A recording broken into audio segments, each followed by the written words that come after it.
bilisummaa Oromoodhaa waboodhoonni kibbaa duula addaa jaalalamoo qilxuu gaggeessaa jiran keessatti humni addaatii fi cibirraan soddoma booroo qabsoo gaggeessaa jiraniin injifannoolee boonsaa galmeessuu itti fufaa jira. Godina Gujii Lixaa aanaa Bulee Horaa magaalota akka Qilleensoo Mokkanniisaa, Qilleensoo Soorillee, Qilleensoo Raasaa, Maaxxee Boollitti jaamutti namoota 500 ol manedhaa bilisiginnaa keessatti waboo deeggartuu jechuudhaan kan hiraarfamaa turan tarkaanfii waraanni bilisummaa Oromoo guyyaa kaleessaa fudhateen manedhaa bilisiginnaa kana daareessuudhaan uummata nagaa kana keessaa kan yaasita'u gootichi waraana bilisummaa Oromoo kan beeksisuu hoggaa ta'u akkasumatti ammoo itti fuudhanii naannicha to'achuudhaan magaalaa Bulee Horaa irraa kiiloomeetira 4 kan fagaattu magaalaa Eebalaa Jaamtuu to'atee imala isaa gara magaalaa guddittii godinichaa kan taate magaalaa Bulee Horaatti fuulleeffatee adeemsaa itti fufee jiraachuutu odeeffamaa jira. Kana kan argan kaadiroonni bilisiginnaadhaa naasoo'amaa keesseenuudhaan wanta godhanii fi waan dhiisan walii wallaalanii asii fi achi raafamaa jiraachuu odeeffannoon kan yeroo hoggaa ta'u waraanni bilisiginnaadhaa ammoo kanneen waraana bilisummaa Oromoo loluudhaaf garasitti bobbaafaman humna keenya ol jechuudhaan dhiisanii akka if duuba deebi'an tumamam. Haaluma kanaan uummanni Oromoo naannichaa ammoo bifa waateen waraana bilisummaa Oromoo simachuudhaa fi mariilee bal'aa waboo waliin taasisaa jiraachuu isaanii kan itti fufan ta'u odeeffannoon dhaqqabe kun kan mirkaneessuudha. Oduu biraatiin naannoon Affaar hidhattoonni naannoo Somaaleedhaan namoota nagaa irratti haleellaa raawwatan jechuudhaan himachuun dhagahame. Mootummaan naannoo Affaar hidhattoonni naannoo Somaalee dhalattoota nagaa naannoo Affaar irratti haleellaa raawwatan jechuudhaan kan himate hoggaa ta'u haleellaa sanitti aansuudhaan daandiin Finfinneedhaa hanga Jibuutii wal qunnamsiisuu yeroo hin beekamneef cufamuusaatu ibsamee jira. Haleellaan sun raawwatamuun kan ibsame Affaariif Somaaleen gandeen isaanii kan kooti jechuu irratti wal falman sadii keessaa tokko kan taate Uduunfoo irratti. Naannoon Somaaleedhaa humnoonni nageenya federaalaa eegumsi akka godhamuuf kan murtaa'e gandeen sadii keessa hidhattoonni naannoo Affaar ganda lama irratti haleellaa raawwachuudhaan dhalattoota saba Somaalee dhibbaan lakkaaman ajjeesuu isaaniitii fi mootummaan federaalaas eegumsa isaa irraa eegamu waan hin beekneef gara ganda sadaffaatti poolisii naannoo eeguu isaaniif gandatti irratti haleellaa raawwachuudhaaf kan turan hidhattoota Affaar ofirraa deebisuu isaaniitii kan naannoon Somaalee ibsite. Naannoon Somaaleetti dabaluudhaan saba himaan falmii Affaarii fi Somaalee gidduu jiru madaala eeganii gabaasaa hin jiran jechuudhaan kan qeeqaa jiru hoggaa ta'u mootummaan naannoo Affaar guyyaa kaleessaa ibsa baaseen ammoo naannoon Somaalee waraana natti banee jechuudhaan kan himate.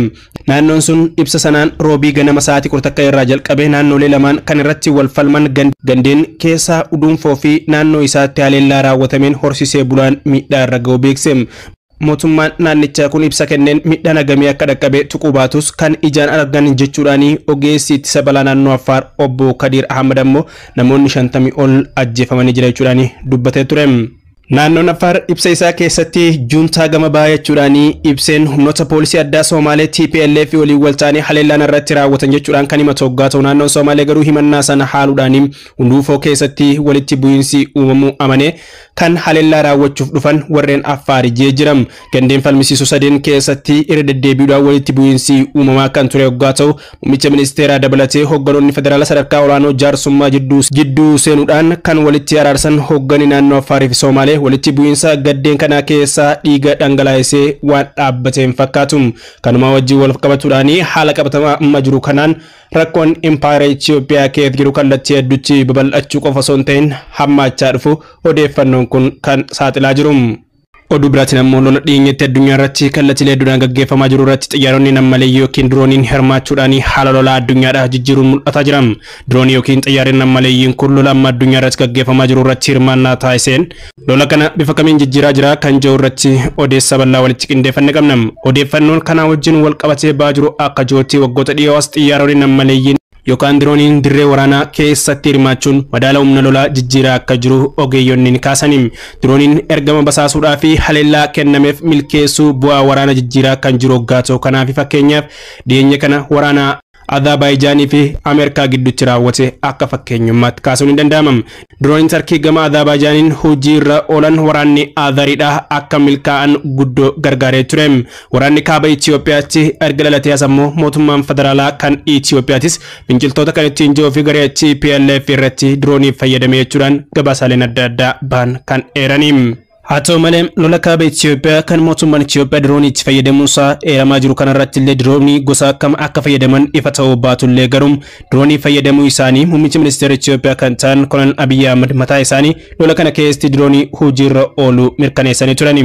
Haaluma kanaan hoogganaa humna qilleensa biyyattiidhaa kan ta'an Meejar Jeneraal Yilmaa Mardaasaadhaan akka lakkoofsa Itoophiyaa sadaasa 2013 miidiyaa biyyattii irratti Itoophiyaan waraana kana keessatti diroonota fayyadamuu isiidhaa mirkaneessanii turani. Droonii waraana keessatti dhimma ba'u wajjin walqabatee drooniin faayidaa kaan dabalatee faayidaalee bu'uuraa lama kennuun kan hima moggaatu inni jalqaba humna diinaarraa odeeffannoo basaasuu fi haleellaa raawwachuudhaaf misaa'ila baatan furgugeessuudhaaf akkasitti himamam. Guddinni xiyyaarota namni keessa taa'ee hin balaliisne kunis xiyyaarota kaan wajjin wal bira qabanii wayita ilaalan daran akka malee xiqqaatee mul'ata. Diroonota kan balaliisu ogeessa fagoo taa'ee jiruudha hoggaa ta'u ogeessi kun wiitu to'annoo sochaan yookiin mobile ground control station keessa taa'uudhaani qunnamtii saatalaayitiitiin diroonicha eja dabarsee bakka barbaade sana akka dhaqu taasisa. Dirree waraanaa keessatti humna diinaa irratti haleellaa cimaa gaggeessuudhaaf kan beekaman diroonota biyyoota daran barbaadaman keessaa kanneen akka Chaayinaa, Tarkii, Ameerikaa fi Israa'eliin tolfaman hedduu addunyaa irratti dhiibbaa warra uumanii fi hedduu barbaadamanidha. Kana keessa drooniin Chaayinaadhaan tolfame Winglong 2 jechuun gabaa biyyoota alaaf dhiyeessuudhaaf drooniin kan oomishame ramaddii ol ka'insa giddu galeessa tajaajila dheeraa medium achieved long endurance jedhamu keessatti warra ramadamutee mul'ata. Akka gabaasa saayinsii daayirektiitti gosti droonii akkanaa giddu galaan ol ka'insa tarkaanfii 10,000 hanga 30,000 gidduu walitti fufinsaan sa'aatii 24 hanga 48 xiyyaara balali'uudha jechuudhaan eramam. Corporation Industry Aviation Chaayinaadhaan kan oomishamu drooniin Winglong number 2 boombii rookeetii fi misaayilota furgugifaman hidhachuu kan ifirratti danda'uudha.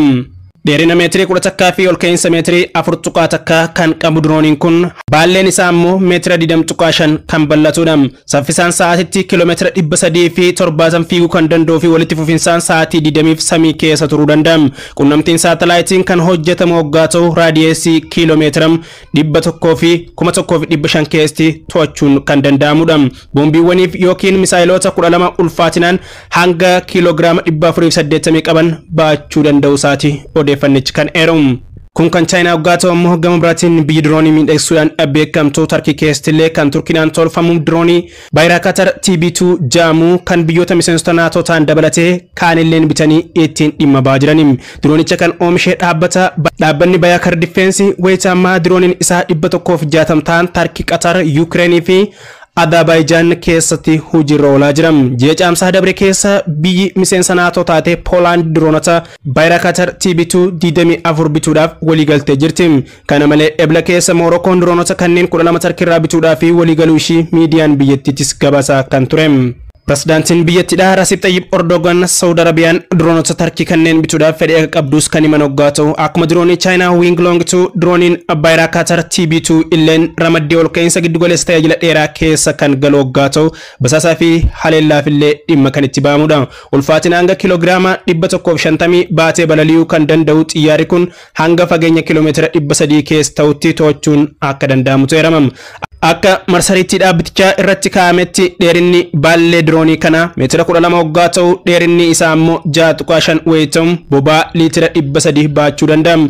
Drooniin kun ajaja namaatiin malee sirnuma ofiisaatiin lafaa ka'uu fi deebi'ee qubachuu akka danda'u kan himamu waggaa ta'u ol ka'insi tarkaanfii 18,000 hanga 27,000 keessatti ajaja fudhatee kan raawwatudha. Droonichi boombii rooketii fi misaayila 4 hidhachuu danda'u isaatu himamam. Gama biraatiin ammoo biyyi droonii beekamaa jechuudhaan beekamtu Ameerikaan droonii MQ-9 Reaper jedhamu kaampaanii General Atomic jedhamuun kan oomishamu waggaa ta'u haalaan ammayyaawaa ta'utu himamu. Dhaabbatichi droonii isaa dheerinni meetirii 11 ol ka'insaa immoo meetira 3.6 fi baalleen isaa meetira 21.12 akka dheeratu kan himu waggaa ta'u sirrii galaanaa irraa ol ka'insa tarkaanfii 500 balali'uu kan danda'u fi drooniin kun ulfaatina kiiloogiraama 1,000 fi 300 ol baachuu walitti aansee sa'aatii 27 balali'uu akka danda'utu himamu. Ameerikaan diroonota kana biyyoota michuu kiyyeettuuf kan gurgurtu waggaa ta'u General Atomics diroonota MQ-9 Reaper jedhamu kana dhaabbilee nageenyaa US dabalatanii Itaalii, Faransii fi Ispeen akka hidhatantu himamam. Xiyyaara nammaleessa Heron TP kan jedhamu kan oomishu ammoo kaampaanii Israel Aerospace Industry jedhamu waggaa ta'u drooniin kun ulfaatinaan kiiloogiraama 2,700 baachuu kan danda'u waggaa ta'u sirrii galaanarraa hanga tarkaanfii 45,000 walitti fufinsaan sa'aatii 30 balali'uu danda'a. Droonii kanaas hanga fageenya kiiloomeetira 1,000 irraa qunnamtii saatalaayitiin to'achuun kan danda'amu waggaa ta'u dheerinni isaatis meetira 14 waggaa ta'u dheerinni baallee isaa immoo meetira 26. Biyyoota Israa'el teekinooloojii kana itti gurgurte keessaa Jarman, Awustiraaliyaa, Faransiin, Kooriyaa Kibbaa fi Kanaadaan kan keessatti argamani. Waraana Afgaanistaan keessatti hidhattoota Taalibaan haleeluudhaaf dirooniin kun hojiirra oolu gaazexeessonni gabaasaanii keessatti jedhanii jiraniim. Diroonota dirree waraanaa keessatti hojiirra oolan keessaa diroonii Chaayinaa, Tarkii, Iraan, Ameerikaa fi Israa'el oomishaman waggoota dhiyoo asitti waraana garaagaraa keessatti hojiirra ooluun isaanii gabaafamaa jira. Kanaadaan ji'a 5 dura diroonii Tarkii miidheeffame waraana Azerbaaijaanii fi Armaaniyaa gidduutti hojiirra ooleera jechuudhaan waliigaltee bittaa diroonii Tarkii waliin qabdu haquunis kan yaadatamudha. Waraana Azerbaaijaanii fi Armaaniyaa gidduutti dhalatee Azerbaijan akka irraa aantu dirooniin Tarkii faayidaa guddoo gumaacheera jechuudhaan miidiyaaleen UK bal'inaan gabaasaa kan turan hoggaatoo dirooniin Chaayinaa Wing Long Tun ammoo biyya Liibiyaatti hojiirra ooluusaa gabaasni qorannoo BBCdhaan mirkaneessitu jedhama. Amajjii 2020 keessa magaalaa guddoo biyyattii Tripoli keessatti dirooniin Wing Long Tun qabeenya United Arab Emirates misaayila dhukaasuudhaan loltoota leenji'aa turan 26 ajjeesuudha kan odeeffannoon kun jedhum. Ameerikaanis diroonota ishee MQ-9 Reapers ergama waraana bahaa giddu galeessaa keessatti hojiirra oolchaa kan turte waggaa ta'u dhiyeenya kana keessa qondaalli Iraan Qasim Suleymaan diroonii kanaan itti qiyyaafatamee ajjeefamuusaa miidiyaaleen US gabaasanii jiraniim. Dirooniin US fi Israa'eliin tolfaman kun kanneen Tarkii fi Chaayinaan hojjetan irraa gatiidhaan qaalii ta'uun kan himamu waggaa ta'u akka marsariitti The Diplomat jedhutti ammoo oomishni Turkii Bayraktar TB2 doolaara miiliyoona takka hanga 2 waggaa baasu kan Ameerikaa MQ-9 Reapers ammoo miiliyoona 30 ol akka bitamutti tilmaamama. Sababa kanaanis biyyoonni waraana isaanii cimsachuudhaa fi gara Tarkii fi Chaayinaatti waan fuula isaanii garagalfatan fakkaata. Dirooniin lola keessatti hirmaatee haala lola addunyaa jijjiiraa jiru kun rukutamuu ni danda'a jechuudhaan gaafilee dhiyaataa turaniif ammoo eeyyee ni danda'ama jechuudhaan kan deebifamu waggaa ta'u bara 2019 keessa dirooniin Ameerikaa Iraan naannoo Hormuz keessatti balali'aa kan ture waggaa ta'u dhaawamee lafa dha'uunsaa kan itti mirkanaa'edha.